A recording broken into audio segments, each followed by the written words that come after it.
నా పేరు రాఘవరావు, ఎక్కడి నుంచి వస్తున్నారు? ఏఎంసీ సంతమంగళూరు డైరెక్టర్ ఎవరు ఈ చైర్మన్ ఎవరు? అనిమిరెడ్డి. అనిమిరెడ్డి. అంటే ఎలా ఉండబోతుంది ఈసారి? బుజ్జి గారు ఏమో వరుస గెలుస్తూ వస్తున్నారు కదా, మరి అనిమిరెడ్డి గారు గెలుస్తారంట?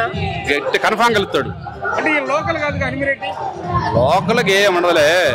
ఇప్పుడు బుజ్జి అని లోకల్ ఏంది, ఆయన ఎత్తను ఇప్పుడు కదా లోకల్ ఎట్ట. బుజ్జి గారు బూత్ మేనేజ్మెంట్ చేయగలరు, ఈయన కొత్తగా వచ్చారు, ఈయన బూత్ మేనేజ్మెంట్ తెలియదు అంటారు. ఏం ఉండదు, కార్యకర్త ఉంటే అంతా ఉన్నట్టే. కార్యకర్తలు బుజ్జి ఏం చేస్తారు, ఇంకోరు ఏం చేస్తారు. ఈసారి 5-6 పార్టీలు కలిసి వస్తున్నాయి కదా, ఎన్ని పార్టీ ఎవరు వాటికి వాళ్ళకి ఉంటుంది కదా.